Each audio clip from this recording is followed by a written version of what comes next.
Oi, aqui é a Jéssica e hoje a gente vai conversar sobre as não leituras do mês de fevereiro de 2021.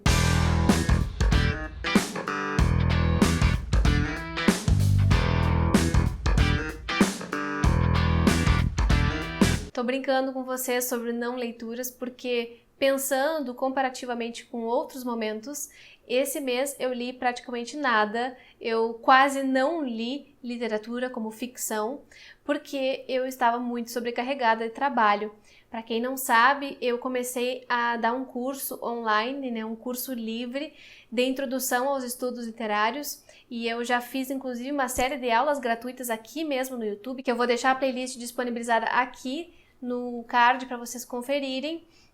E eu então abri esse curso que começava as aulas agora em fevereiro e comecei naquela função de professora, de preparar a aula toda semana, preparando uma aula diferente para esses alunos maravilhosos, aliás, que eu tô adorando.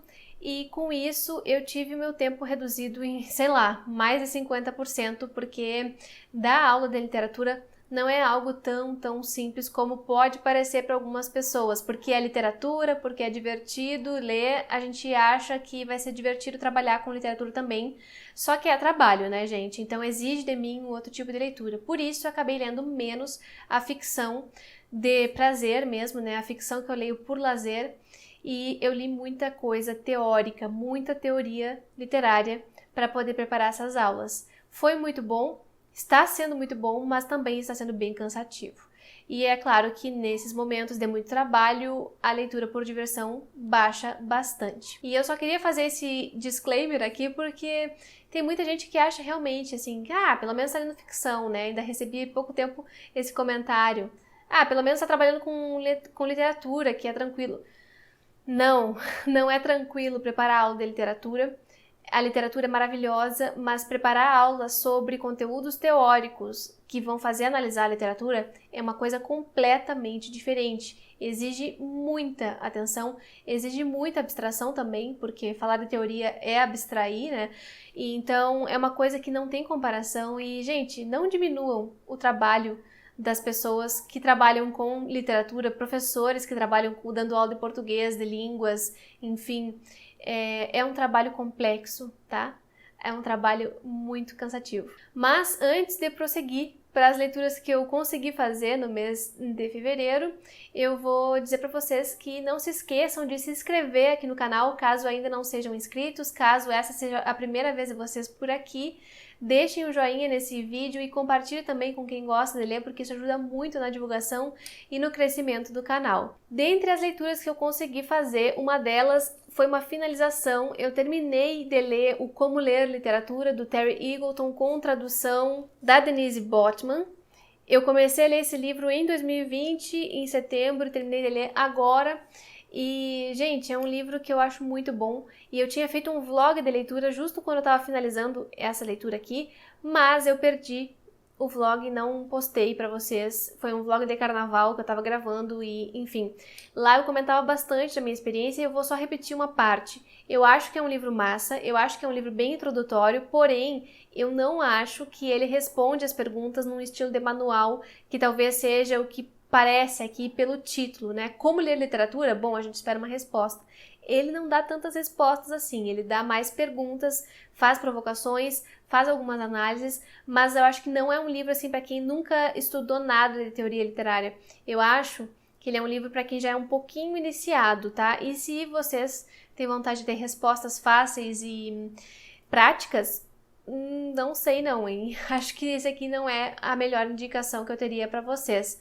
Então eu acho que vale a leitura, porque ele vai falar de interpretação, vai falar de narração, vai falar de valor, de personagens, isso é legal, mas ele vai muito assim para o meio da análise mesmo, então ele vai trazer exemplos de romances, e isso é ruim para quem não gosta de ter spoiler, por exemplo, porque ele analisa tudo, detalhes dos textos, né? Então é isso, ele é um livro que tem uma linguagem fácil, sim, é muito acessível, mas eu não sei se ele entrega uma coisa muito mastigada, entende? Então, fica essa ressalvinha aqui. E outra leitura que eu fiz no mês de fevereiro, porque eu precisava fazer já, que era a leitura do meu próprio clube, foi o maravilhoso Pedro Páramo, do Juan Rulfo, que é um escritor mexicano clássico, um dos livros divisores de água da literatura latino-americana. Esse aqui tem tradução do Eric Nepomuceno. E, gente, se confirmou na posição de um dos favoritos da minha vida. Só melhora esse livro, a cada releitura que eu faço dele só cresce. E o encontro do clube desse mês foi uma das coisas mais maravilhosas da minha vida, assim. A gente ficou muito tempo conversando sobre esse livro, conseguimos passar por tudo que ele fala aqui, não sobrou nada, também puderam, né? 3 horas e meia de conversa. E eu agradeço demais o pessoal que está no clube, que se dispôs a ler esse livro, que é um livro clássico que bota medo em muita gente, mas os leitores do Clube Lê Latinos não são medrosos, são muito pelo contrário, né, corajosos, e leram, discutiram. Eu mandei muito material de apoio na curadoria além dos livros, e acho que isso ajudou bastante também na hora da leitura. Também mandei áudios comentando a primeira metade, depois a segunda metade do livro.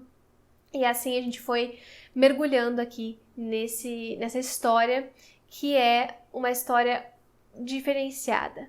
Para quem não conhece o Pedro Páramo, esse é o único romance do Rulfo, e aqui ele conta a história, mais ou menos, do Juan Preciado, que voltou ao povoado da sua mãe, né, Comala, porque ela pediu para ele, quando ela estava morrendo, que ele voltasse e encontrasse o seu pai, que muita coisa devia a eles. Então ele começa esse livro narrando isso, essa chegada a Comala. Então ele fala: vinha Comala porque me disseram que aqui vivia o meu pai, um tal de Pedro Páramo, né? E a partir daí a história começa, só que não tem nada de linearidade aqui. A gente tem trechos, fragmentos de pensamentos de diversos personagens e a gente não sabe o que está acontecendo no princípio. São personagens que são estranhas, que passam como vultos, passam de uma forma muito enevoada, tem um mistério no ar, a gente não sabe o que está acontecendo ali, só sabe que o Juan Preciado está muito confuso e que além do Juan Preciado tem outras histórias ao mesmo tempo acontecendo, que na verdade são memórias de outros personagens. O que a gente tem aqui é um recuo de um narrador que deixa espaço para diversas vozes que até então não tinham sido ouvidas.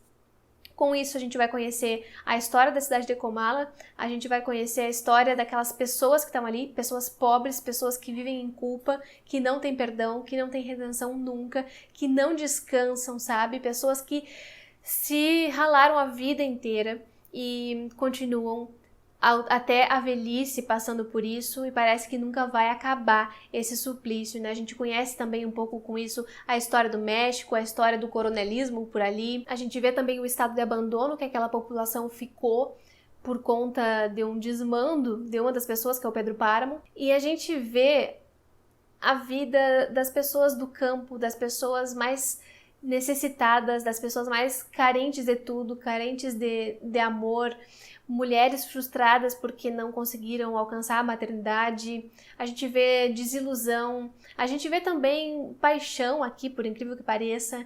E assim, gente, uma colcha de retalhos que é um desafio juntar, mas que vale muito a pena. Eu recomendo muito essa leitura e em breve vai sair a resenha aqui no canal, já tá gravada e aí vocês vão poder conferir um pouco mais.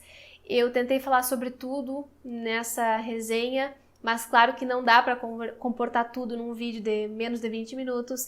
Ainda assim, acho que falei bastante coisa. Esse livro aqui conversa bastante com a cabeça do santo, na verdade a cabeça do santo, né, conversa com ele, porque é posterior. E eu quero mais adiante fazer um vídeo aqui sobre isso também no canal. E enquanto isso não sai, né, fica aqui a minha recomendação para vocês de um clássico que não só foi um divisor de águas, mas que influenciou muitos escritores, inclusive o Gabo, que tinha o Pedro Páramo como um livro de cabeceira. Então eu super recomendo esse livro mesmo, não tenham medo. E se quiserem também alguma dica de apoio, me chamem, tá? Porque tem muita coisa para indicar para vocês, mas para quem tem realmente interesse nisso. E essas foram as minhas super leituras do mês de fevereiro. Além delas, eu li alguns capítulos desses livros que eu vou mostrar para vocês aqui, Comecei a ler o Carta Rainha Louca, da Maria Valéria Rezende, que é uma escritora que eu amo de paixão, e essa aqui está sendo uma leitura conjunta com as assinantes do canal. O clube do canal está com uma pequena pausa nesse momento, mas eu espero retornar em breve. O problema é uma coisa de endereço ali do YouTube que eu preciso configurar, estou esperando esse código chegar. Enquanto não chega, eu sigo com as atividades com as membros do canal lá no Telegram. Inclusive está aqui embaixo no box da descrição o link para entrar no nosso clube por lá. Não só para as assinantes que já estavam aqui, né, assinando e tudo, mas também para qualquer inscrito aqui do canal que quiser ter acesso a alguns conteúdos que eu venho trazendo lá, algumas novidades que eu antecipo nesse outro espaço, também para a gente conversar de uma forma um pouco mais direta, é aberto para todos os inscritos do meu canal. Eu também vou falar de coisas que são da assinatura, mas não só isso, então tá todo mundo convidado, quem quiser entra aqui no nosso grupo do Telegram, do Clube da Jéssica, lá no Telegram, que tem bastante coisas para vocês verem. E eu tô finalizando essa leitura agora, eu comecei em fevereiro, mas li bem pouco, e agora tô finalizando nesses primeiros dias de março, e tô gostando muito. É bem diferente de tudo que a Maria Valéria já escreveu e que eu li até o momento, mas eu acho que se justifica essa diferença toda. Em breve vocês vão me ver falando sobre esse livro aqui em live, tá? Porque eu vou fazer uma live para conversar com as assinantes. Além disso, né, eu li alguns capítulos que eu estava falando antes do Pragmática para um Discurso Literário, para trabalhar com os alunos. Reli, né, capítulos do Porquê Estudar Literatura, que é a minha bíblia, vocês bem sabem, já falei sobre esse livro aqui várias vezes. Também li capítulos do A Leitura, que também é do Juf, que é um dos meus teóricos favoritos, e outros capítulos do Lector em Fábula, que é do Humberto Eco. Todos esses livros aqui eu já tinha lido 1000 vezes antes e agora revisitei, reli para preparar as aulas. E é por esses aqui que eu não li mais dos de ficção. É isso, gente. Espero que vocês tenham gostado desse vídeo. Comentem aqui embaixo se vocês já leram alguns desses livros, se ficaram com vontade de ler. Eu vou ficando por aqui. Muito obrigada pela companhia até o final do vídeo e a gente se vê no próximo.